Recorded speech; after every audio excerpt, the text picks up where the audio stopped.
नमस्कार दोस्तों, ईश्वर सदैव आपका भला करे और आपकी झोलियां ईश्वर के आशीर्वाद से हमेशा भरी रहे। तो दोस्तों, आज बात करेंगे कि अपने मन को शांत कैसे करें, अपने चित्त को साफ कैसे करें। ऐसा कौन सा जल है जो मन रूपी बर्तन को साफ करेगा। चलिए आज एक खूबसूरत कहानी जो कि बहुत महान दार्शनिक ओशो ने बताई है, उस पर बात करते हैं। ओशो कहते हैं कि मौन ही मन को साफ करता है। जो व्यक्ति जितना ज्यादा मौन में प्रविष्ट होता है उतना उसके चित्त का बर्तन साफ हो जाता है। मौन के जल से मन के बर्तन धोए जाते हैं, लेकिन हम मौन रहना ही भूल गए हैं। हम एकदम बोले जा रहे हैं, दूसरों से या खुद से भी। हम 24 घंटे बातचीत में लगे हैं, अपने से या दूसरों से। सोते समय भी हम बातचीत करते हुए सोते हैं, उठते ही हम फिर बातचीत में लग जाते हैं।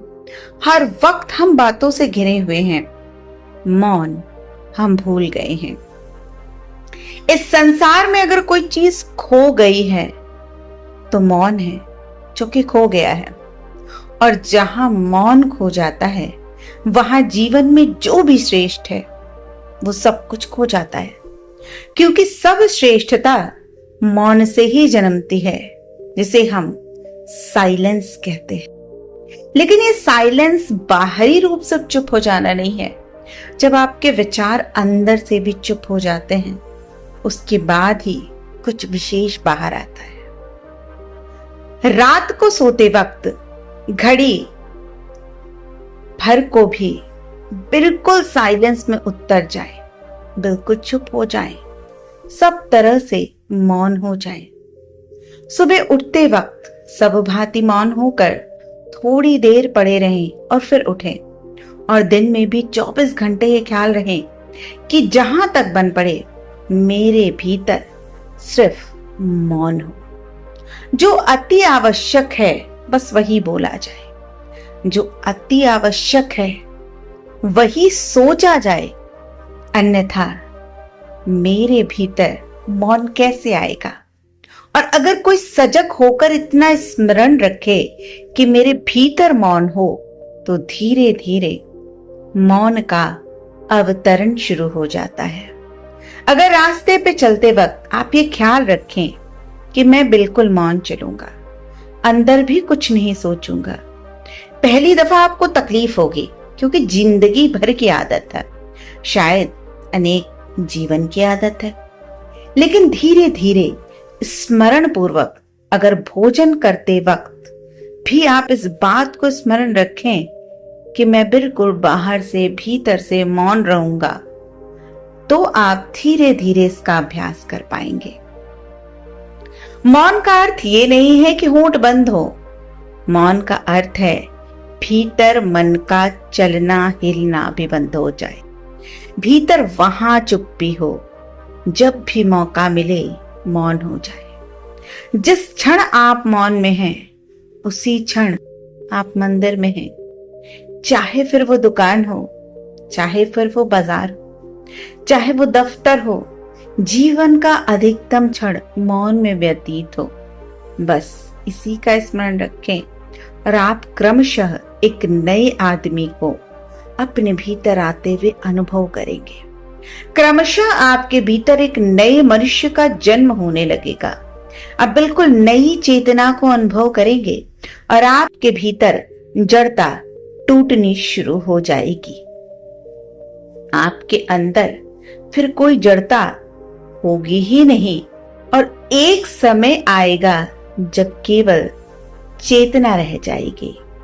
जिस क्षण व्यक्ति पूर्ण मौन में स्थापित अपनी चेतना में प्रवेश करता है, बस उसी क्षण उसके भीतर शरीर विलीन हो जाता है और केवल आत्मा का अनुभव शेष रह जाता है।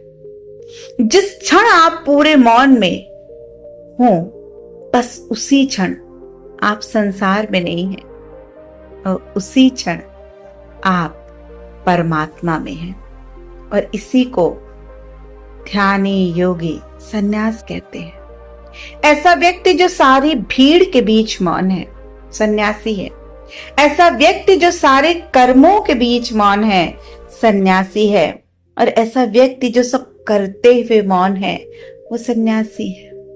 जिसके भीतर मौन है वो सन्यास को पा गया, क्योंकि मौन ही द्वार खोलता है परमात्मा के। मौन ही द्वार खोलता है अनंत चेतना के, और मौन ही द्वार खोलता है पदार्थ के पार जो है उसके लिए। स्मरण रखें, जो भी साधने जैसी बात है, जो भी पाने जैसी बात है, जो भी उपलब्ध करने जैसी बात है, वो है मौन, वो है साइलेंस। संसार 24 घंटे आपके भीतर के मौन को तोड़ रहा है। आप खुद 24 घंटे अपने मौन को तोड़ रहे हैं।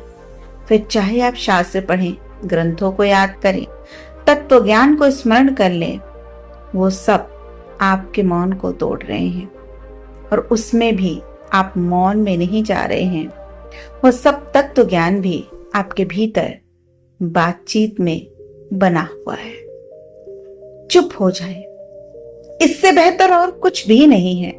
और चुप्पी को अनुभव करें अपने भीतर। और उस घड़ी में जब आपके भीतर कोई भी नहीं बोलता होगा, तब बिल्कुल सन्नाटा होगा, जैसे कोई दूर एकांत में वन में सब शांत हो। कोई पक्षी भी न बोलता हो, जैसे जब बिल्कुल सन्नाटा आपके भीतर होगा, तो आप अनुभव करेंगे कि आप सामान्य व्यक्ति नहीं हैं। आप देह के घेरे में बंधे हुए व्यक्ति नहीं हैं, और आपकी चेतना तब आकाश को छूने की सामर्थ्य को उपलब्ध हो जाती है। और उस मौन में आपको दिखाई पड़ता है, अनुभव होता है, सुनाई पड़ता है। और जो सुनाई पड़ता है वो परमात्मा है। आप इस मौन को ही प्रार्थना कह सकते हैं, और मौन को ध्यान भी कह सकते हैं, और इसी मौन को समाधि भी कह सकते हैं। इसे साधने के लिए किसी के पास सीखने जाने की जरूरत नहीं, क्योंकि जो भी आप सीखेंगे वो आपके भीतर बातचीत बन जाएगा। इसे साधने के लिए किन्हीं ग्रंथों को पढ़ने की जरूरत नहीं है, और इसे साधने के लिए किन्हीं पहाड़ों पर जाने की जरूरत नहीं है। जहां है वहां ही स्मरण पूर्वक इतना ही ध्यान रखें कि मेरे भीतर व्यर्थ की बातचीत ना चले। और जब भी व्यर्थ की बातचीत चले, तब शांत होकर उसे देखें और कुछ ना करें। और आप हैरान होंगे, अगर आप अपने भीतर चलती हुई बकवास को शांत होकर देखेंगे, तो आपके भीतर एक नए तत्व का अनुभव होगा, जो केवल देख रहा है। बातचीत चल रही है और वो दूर खड़ा है, और तब आपको यह अनुभव होगा कि चित्त बातचीत में लगा हुआ है, लेकिन आत्मा अभी भी मौन है और शांत है। वह जो देखने वाला तत्व है वही आपकी आत्मा है, और वो निरंतर मौन में, बिल्कुल निरंतर मौन में ही पड़ी है। उसका थोड़ा सा अनुभव जैसे जैसे गहरा होगा, बातचीत करती जाएगी, बातचीत विलीन होती जाएगी, और एक समय आएगा कि आपके भीतर कुछ भी विचार चलते हुए ही नहीं रह जाएंगे। और जब कोई विचार नहीं चलते हैं तो विचार शक्ति का जन्म होता है, और जब तक विचार चलते हैं तब तक विचार शक्ति का जन्म होता ही नहीं है। जितने ज्यादा विचार हो जाएंगे, आप उतने ज्यादा विक्षिप्त हो जाएंगे। पागल के विचार ही विचार रह जाते हैं, विवेक बिल्कुल नहीं रह जाता। इसलिए दुनिया के बहुत बहुत बड़े विचारक पागल होते देखे गए हैं। वो इस बात का सबूत है कि विचारक सत्य को अनुभव नहीं कर सकता, और आज तक दुनिया में किसी विचारक ने सत्य को अनुभव नहीं किया है, और ना कभी कर सकेगा। जब हम बुद्ध को, महावीर को विचारक कहते हैं, तो हम गलती करते हैं।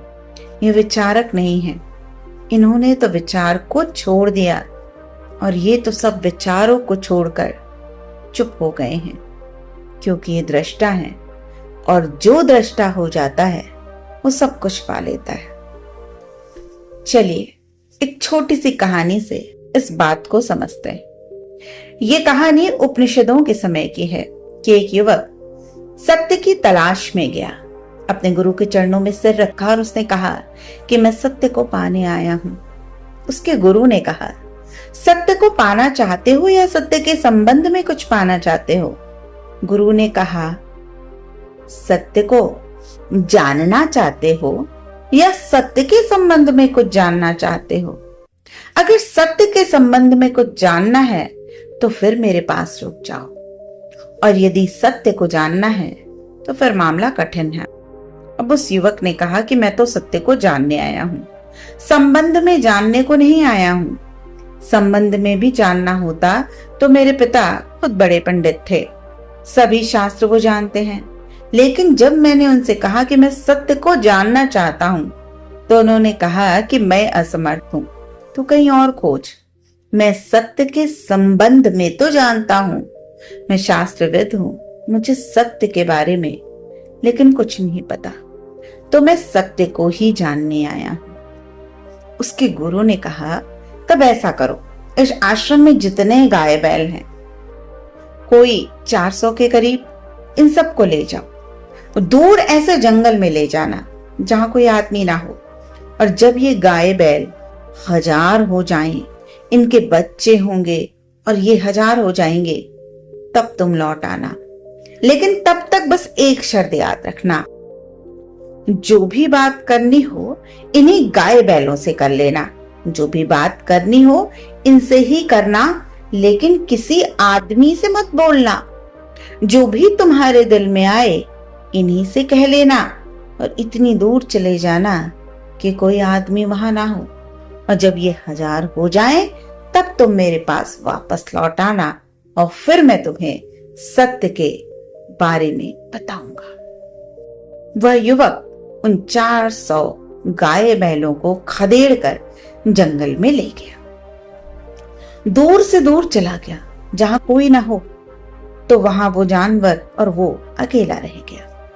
शुरू में उनसे ही बात करनी पड़ती थी, जो भी कहना होता उन्हीं से कहता। उनसे क्या कहता, उनसे क्या बात करता? उनकी आंखों में तो कोई विचार ही ना थे। गाय की आंख कभी देखी है? जब आपकी भी आंख वैसी हो जाए तो समझना कि वहीं पहुंच गए हैं। उस आंखों में कोई विचार नहीं है, खाली और शून्य।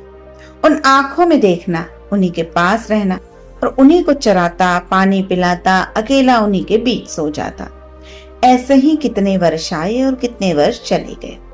कुछ दिन तक पुराने घर की स्मृतियां चलती रहीं, लेकिन नया भोजन ना मिले तो धीरे धीरे पुरानी स्मृतियां मर जाती हैं, क्योंकि हर रोज नई स्मृतियों को भोजन दे देते हैं, इसलिए वो पुरानी यादें खत्म होती जाती हैं।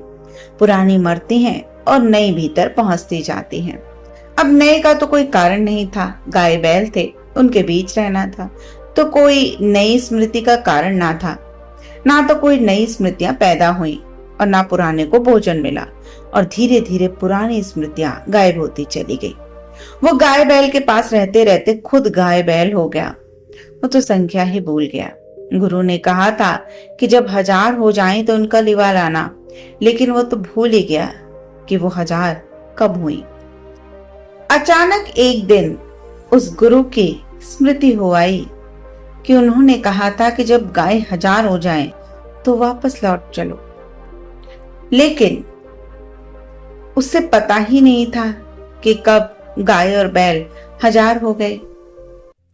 अब उसने सोचा कि इनको उनके पास लेकर चलना ही चाहिए, क्योंकि अब ये 1000 हो गए हैं, क्या पता आज मेरे प्रश्न का उत्तर मिल जाए।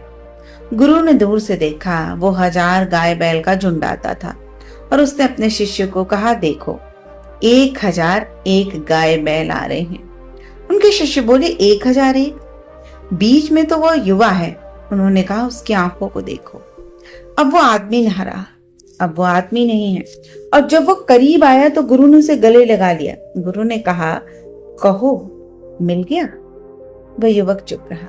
उसने कहा, केवल आपकी चरण छूने आया हूं। उसने गुरु की चरण छुए और वापस लौट गया, क्योंकि उसने मौन में उसे जान लिया जो जानने जैसा था।